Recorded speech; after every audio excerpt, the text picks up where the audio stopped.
Hello and welcome to another episode of An Imperfect Leader, Leadership in After Action, a series where leaders look back at decisions they've made. I'm Peter Stiepelman, I'm your host, and I'm an imperfect leader. I spent more than 20 years teaching and leading, first in the Oakland Public Schools in Oakland, California, and then in the Midwest, Missouri to be exact, where I was a teacher and a principal, an assistant superintendent, and then the superintendent of the fourth largest district in the state of Missouri, a district with more than 500 school districts. I'm constantly striving to learn from my experiences and from the experiences of other leaders. And so the aim of this podcast is directed at aspiring, new, and established school leaders. It's meant to give insights to boards and community members to better understand the complexities inherent to a school system. More than anything, the aim is to lift the learning and lift the imperfect leaders up. And that way, when you hear that term imperfect, you'll see strength. Strength from the candor needed to recognize imperfection as a real advantage. So let's get started. So today, I am thrilled to visit with a tremendous leader, a man I met with the Chamber of Commerce from Athens, Georgia, when they wanted to exchange ideas with a sister city. So, I got partnered with their superintendent, Dr. Damon Means. And, we had I thought, a blast. He'll have to tell you whether or not he thinks the same thing. But he immediately established himself as someone who didn't just talk about removing roadblocks for better access for students. He helped build better systems. And as you can imagine, I wanted to spend more time with this guy and even made plans to get together so we could continue to talk about schools and leadership. But then, this pandemic kind of put a wrench in our plans. So today on An Imperfect Leader, Damon Means joins us. And Dr. Means is the superintendent of the Wauwatosa School District, a school district you said it well. Did I say it? Did I do it? Yes. It's a district just immediately west of Milwaukee. So Damon Means, welcome to An Imperfect Leader. Thank you very much. It's good to see you and talk with you again. Yeah, you too. So Damon, I remember our dinner on that stage of the Missouri Theater. I didn't know what to expect. You get invited to a lot of things as a superintendent, but then I got to meet you, and I didn't want that evening to end. And you, like me, have had most of your experiences, I think, in sort of city schools, but then you, like me, found yourself in a more what would be considered rural and suburban in Athens, Georgia. And then now, like me, you've returned to your professional roots, you in the Milwaukee area, me on the West Coast in the Seattle area. But let's first explore your origin story. What was your first job that you ever had? My first job was I was a social studies teacher. I was a high school social studies teacher in a predominantly white, affluent school system, and had the very best time of my educational career there. It was they gave me the freedom and the opportunities to teach some courses that were electives. So I taught a course called diversity and inclusion, and I taught about different religions and race and ethnic groups, and I taught a course called contemporary issues along with U.S. history and world history. And I was able to make connections with all students of all walks of life, and it was a great time. So you had the ability to create and craft this elective course, and students signed up for it. And I'm curious, how did that help you as you then started to move into leadership? How did that position in particular prepare you to be a leader? It was interesting in that I was the person of color on staff, the only one out of a faculty of maybe 70 or 80 people. And they gave me these courses and assumed that I could do something. I'm a fresh out of college 22-year-old. They made a gross assumption. But I think what I learned was that it's about connecting with people and listening to them. Little did I know I was being prepared for the superintendency as a teacher in teaching those courses, because it was never about the right answer. It was about how did you get to your conclusion and what pathway did you take? And so in a way, I treated my class like individual board members. There's no right or wrong answer for a board member. It's just, how did you do your homework? And are you able to defend the position you're taking? My job was to provide all the information in an unfiltered, but also unbiased manner, and to answer questions as they were developing their platform, if you will.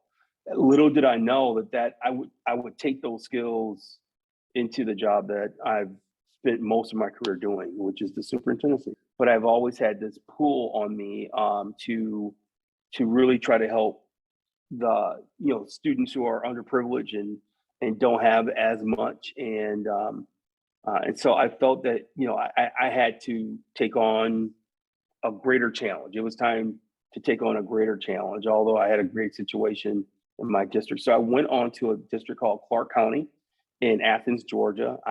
Being a Wisconsin boy and Milwaukee kid, I never left Wisconsin. So it was my first time being out of the state. And that school district was about 14,000 students. And I would say about 75% students of color, between African American and Hispanic students. And it was a great opportunity to really dig into some of the more complex challenges that we see in, regardless of the size of the urban district, some of the complexities and challenges that you see in urban districts. So you have a statement that I read that is pretty powerful and speaks to what you've just described in terms of leveling the playing field or finding opportunities for children who have been underrepresented in many parts of school, in terms of, I'm sure, advanced placement courses, those types of opportunities. And you wrote, it is the moral obligation of every leader to eradicate inequities in the system that adversely impacts the people they have been responsible to serve. And we'll never achieve the full promise of our nation until leaders fully assume the challenge of creating educational equity for all children. That had to have been, in the leadership model I follow, I call that a moral focus. It's sort of like, this is who I am, this is what I believe. And it seems like that is what has driven you. I'm curious, when did that form? How did that come to be? Talk a little bit about that statement. It's such a powerful statement. It's right at the top of who you are. It started for my grandfathers. I was really close with my grandfathers. One, I like to say I come from a mixed family. My one grandfather owned a bar, and my other grandfather was a minister. And so but I traveled with both of them, and they had a similar moral compass. And I was always taken aback when I would go to the bar and work, because he put me to work. But I would listen to these older men, these older Black men typically, and they would talk about how the system wasn't working for them. And when my grandfather would take me home, or drive me somewhere, he would always say, so it's your job, eventually you're going to be in a position of decision making. It's your job to make sure that those guys who are complaining about what the system isn't doing for them works for them.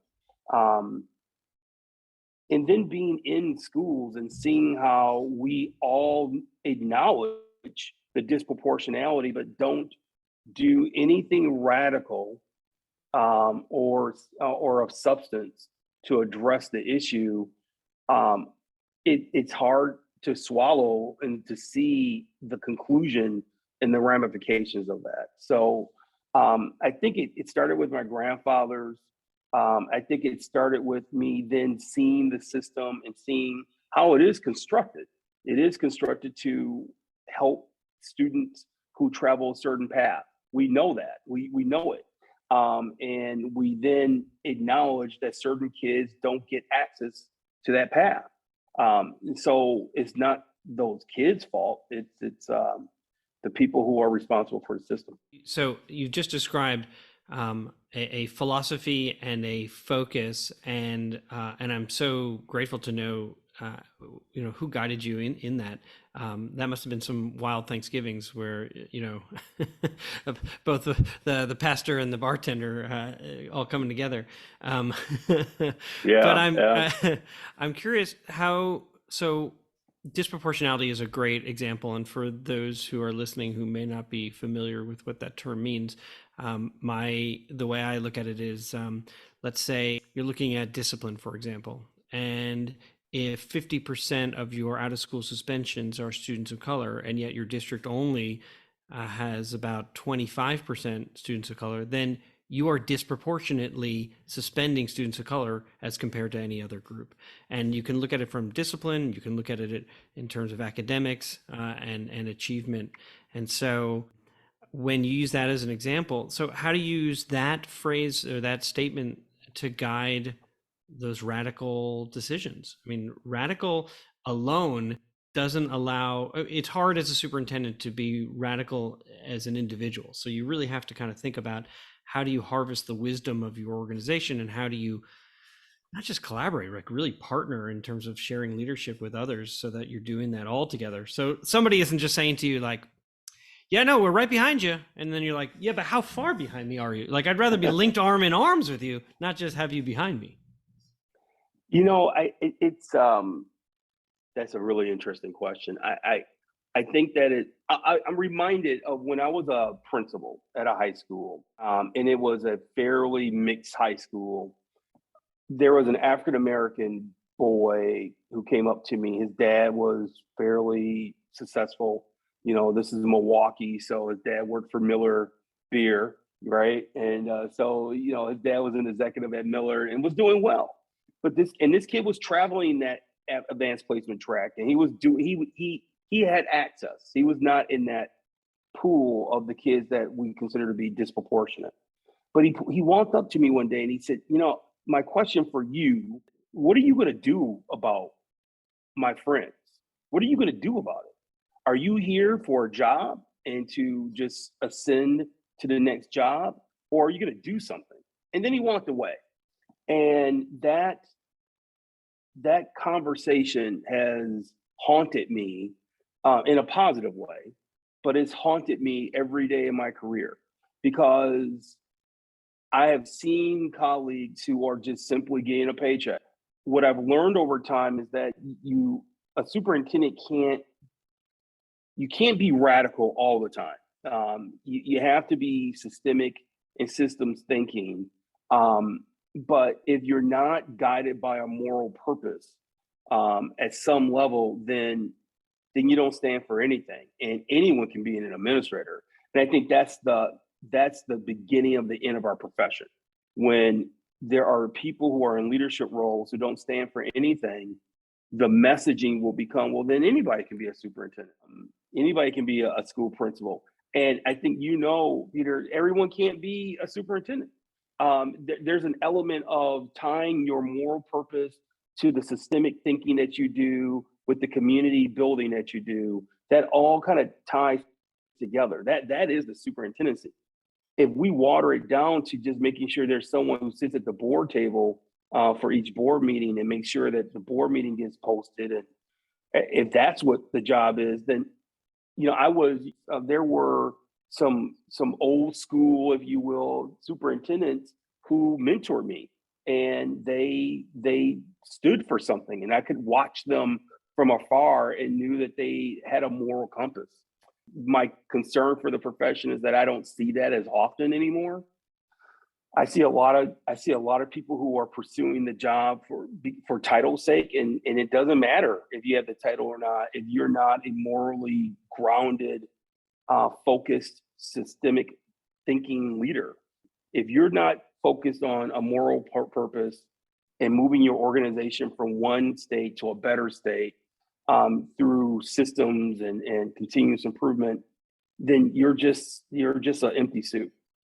It's so interesting you said that, and you took the words right out of my mouth, because I was going to say, boy, am I jealous that you had such great mentorship when you first got into the role. And what I observe right now is that superintendents don't. And if the national average of a superintendency is less than 3 years, there's a good reason why. It's because we haven't had the opportunity. You're a good teacher, then you become a good principal, and then all of a sudden you're handed the responsibility of 14,000, 19,000, whatever number of children, and you're supposed to guide a system, and what kind of sort of the skills to do that and how to build good systems.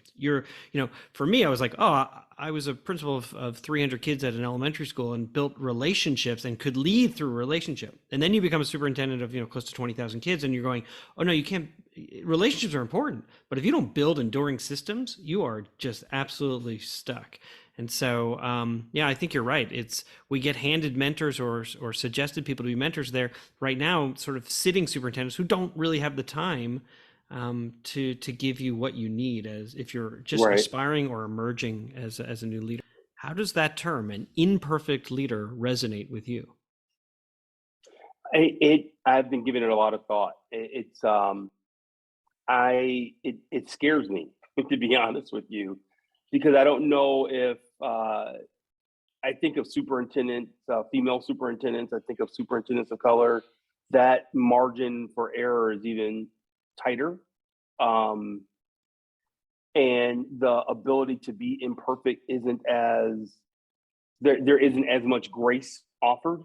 Um, but we're fooling ourselves, and this is what I've told my colleagues, my female superintendent friends and friends of color who are superintendents. But we're fooling ourselves if we're saying that we're not making mistakes. We are. It is, but it is just more. It is a frightening place to be because the grace is not there. Yeah, you've always been told, at least this is my perspective from colleagues of color, women and women of color, who have been told their entire lives, like they got to work twice as hard to get half as far. And I imagine when you're sitting in the superintendency and you are in charge now, that there are lots of opportunities or lots of people looking to confirm whatever bias or prejudice they have to say, see, I knew it.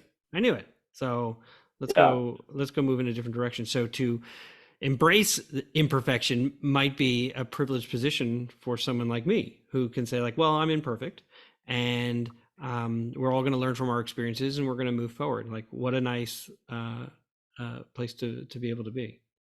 I worked with a board. I worked with a board maybe in my third or fourth year that said, you have a lot of potential, but you're playing it too safe. You need to fail forward. You need to do something. You need to move our organization. You just can't sit in a seat and call yourself the superintendent. And that board provided a level of learning and opportunity to grow that I have never had before. And I think that's what made me a stronger leader, is having that permission. Yeah, what a To blessing. There's a real Yeah, difference, right? In this case, you weren't making bold statements and taking bold action and having the board say like, well, we'll see how it goes. They were asking you to take bold decision, bold action. Wow, I, what a great place to be. they spoiled me, right? I mean, they've made it bad for others because I'm assuming that that's how boards work, and that's not the case. And there's a lot of districts that do want to play it safe, and there.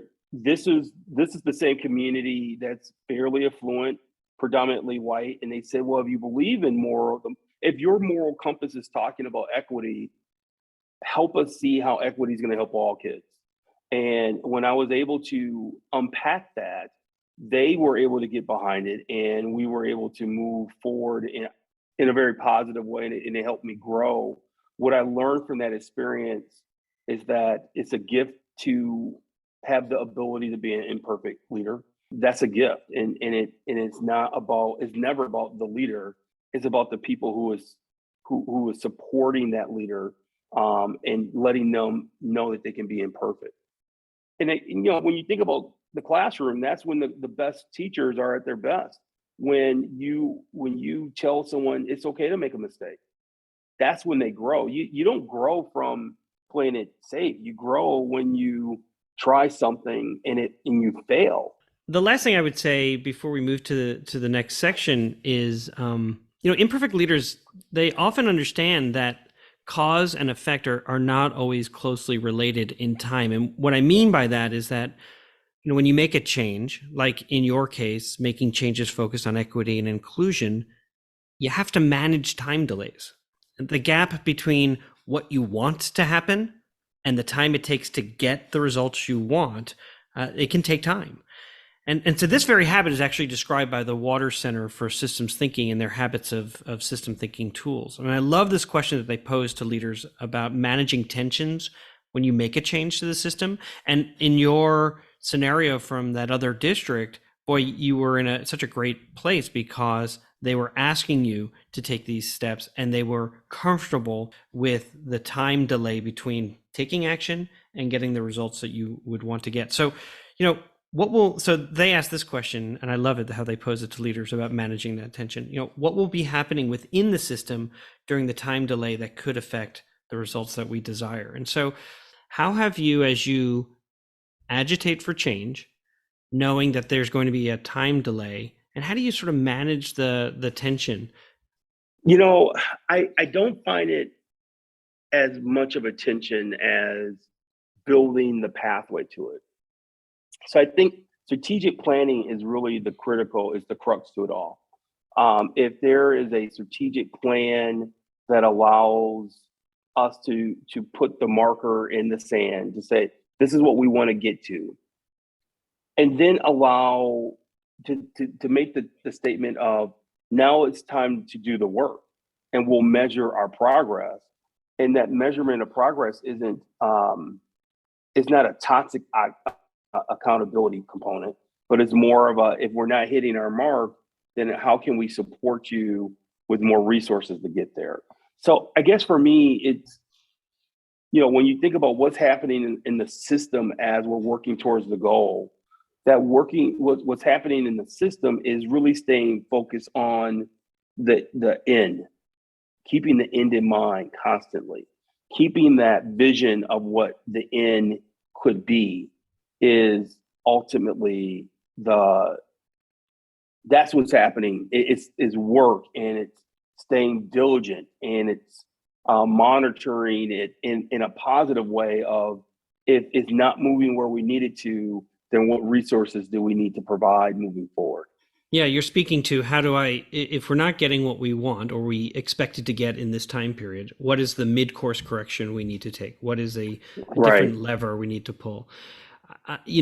When I read your statement in our conversation, I know you're agitating for, and agitating is not a bad word. I mean, you're trying to move the system to acknowledge the inequities. And what I have observed from my own experiences have been, when you agitate for change, the system will work aggressively to return back to stasis. Hey, we're doing fine for, all these other folks. And so why do you keep talking about those who have underachieved? We should be talking about the kids who have done really well, and how do we keep pushing them to do even better? And you're going, no, it's not an if or, it's an and. How do we support both? But the moment depending on who your board is, depending on who the community leaders are, depending on who your teachers are, those leaders, they'll try to push you away from, they'll agitate to get back to stasis, to status quo, where things were going okay, because you're asking me to do something that I might not want to do. I think if you set out a strategic plan that's really solid and gain enough credibility from multiple stakeholders, those individuals will then have to decide, are you going to become that vocal about it and buck the organizational direction, or are you going to go underground? And some people go underground, and then, but the majority of people do understand the moral imperative and the organizational, I like to call it the promise that school systems are making to families. And most teachers want to fulfill that promise. And so that promise becomes their driver. And when that is morally grounded, and you tell people that there are resources behind that promise, that's typically when you get progress. I love that. I'm writing that down as a note to myself about the promise we make. Some describe it as a sort of a social contract, but it really is a promise. And I'm going to be the one who's going to keep that promise. We're going to be the people who keep that promise, right? Yeah, I love that. All right, so we're back for segment 2 of An Imperfect Leader, Imperfect Leadership and After Action. And in this segment, we ask our guests to deconstruct a decision that they had to make and then discuss it. So, as you know, our guest today is Dr. Damon Means, Superintendent of the Wauwatosa School District, a school district immediately to the west of Milwaukee. And because I'm a little nerdy, I saw that your city is named for Potawatomi Chief Wauwatosi, and Yes, Wauwatosi means firefly. So, do you have any schools yes, that the mascot is the firefly? absolutely. Underwood. Yes. Oh, that's Yes, for amazing. All sure. right. All right. I'm gonna need some gear, some swag at some point. There's no So, doubt. so if you will, please be a firefly for us. Illuminate for us a situation that you had to navigate. So, what happened? I think for me, it would be when I was in my district in Wisconsin, we were putting together a strategic plan that specifically dealt with the disproportionality and addressing it, and really calling out what does continuous improvement look like, and that decision of putting a strategic plan together that is that specific, and covers metrics in that level of specificity in a school system that was doing so well was a decision, that I think took a lot of thought and consideration. So here you were, superintendent, leading the strategic plan with your district and a partner with your board, and the focus was in a high achieving district, looking at disproportionality, so students who may not have been reaching their potential, and looking at it from a continuous improvement model. So really sort of setting a goal in the end of where you want it to be, and then sort of setting those markers on how you're going to get there. Yes. Okay. And making and being deliberate, Peter, about putting that part of our strategic planning work was risky. How? Because we could have very easily just focused on the percentage of proficient people, proficient kids, and ended it there. But we didn't have to talk about student groups. We didn't have to talk about where we wanted certain student groups to achieve. We could have just said, this is where we want the majority of our kids to land, and they would have landed there. But it forced us to have a deeper conversation around what about all of our kids, and what are we doing from an instructional standpoint and from a resource standpoint to reach all of those kids. That was a conscious decision that I think I thought long and hard about, and it changed the culture of the organization. So as you look back, what got overlooked? I think I didn't do a good job in explaining why we wanted to look at all the student groups. I leaned too hard on the moral imperative piece. As a person of color who can get passionate during my oratory, I think people can get swept away with that, and not understand the continuous improvement component of it, or the promise that I spoke to earlier of what we need to deliver for every kid. And so looking back at that, what did you learn about relationships, or what new relationships were formed as a result of this? I think and I've learned it over the course of a couple of districts now, and I've learned it here. I think one thing that I did poorly is that I was speaking directly to teachers about this work, and so I'm going to show my long-term career and how long I've been in the profession.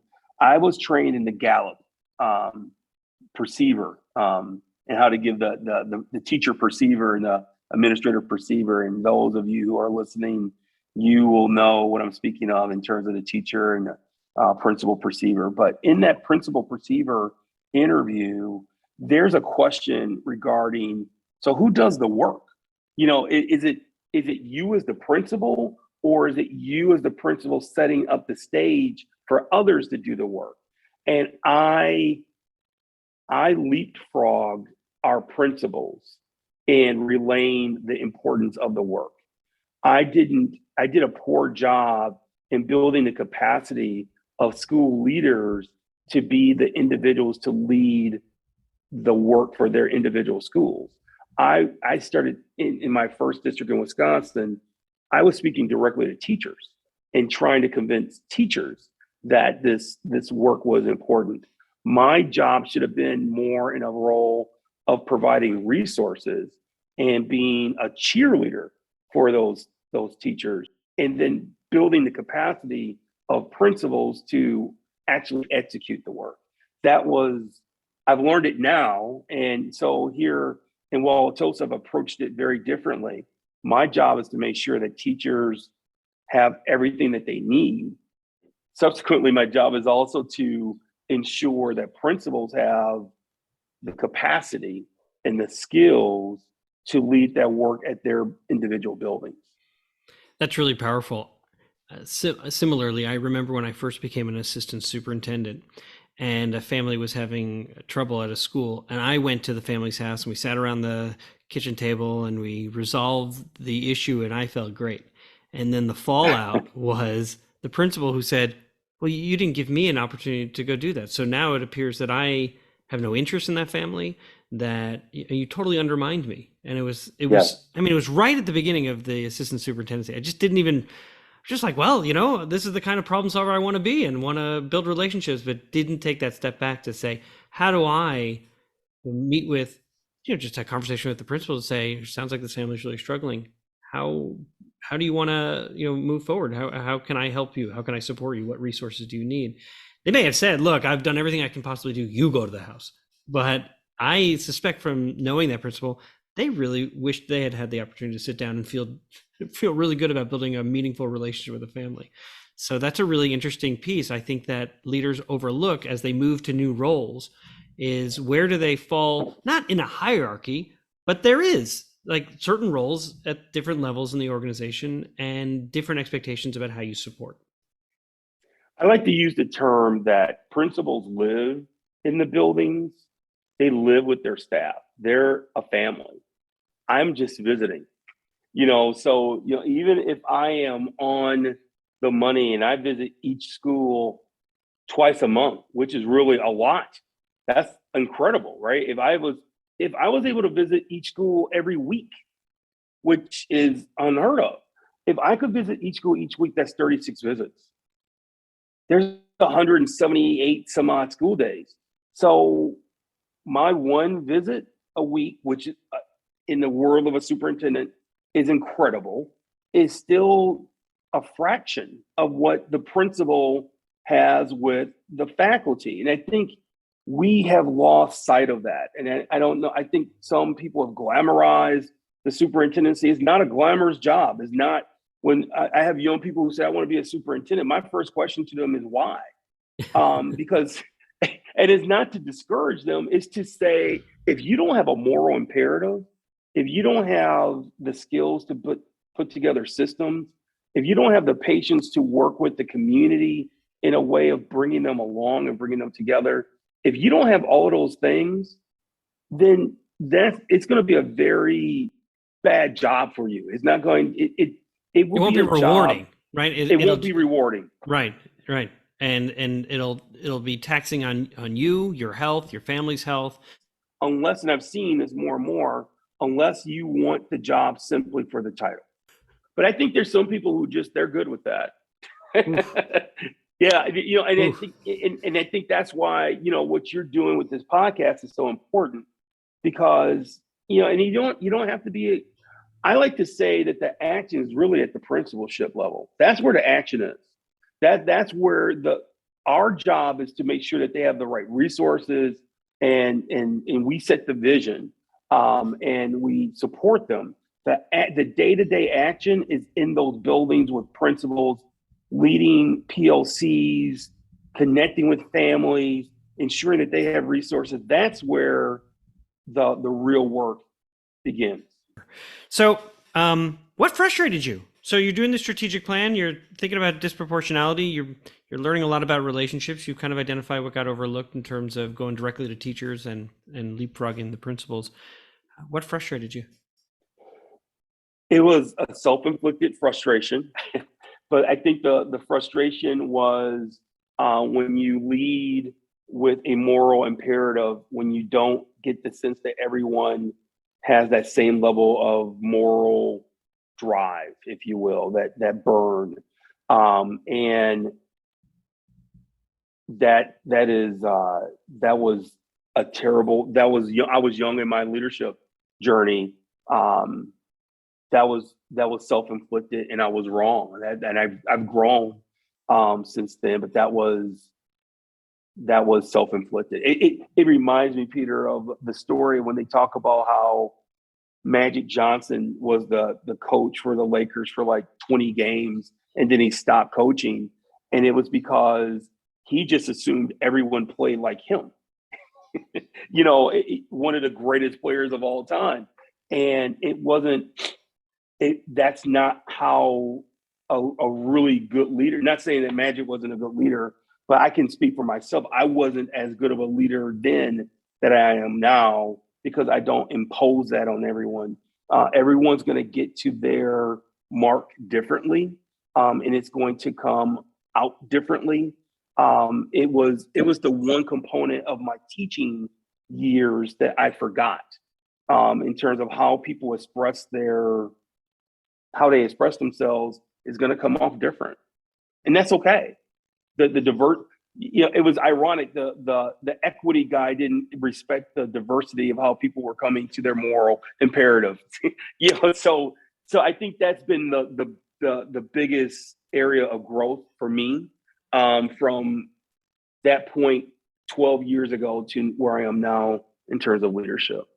So that's interesting. I think you've answered those last two questions that I would have for you is what would you have done differently? And it sounds like going directly to principals and building the capacity and the enthusiasm there as opposed to going directly to teachers.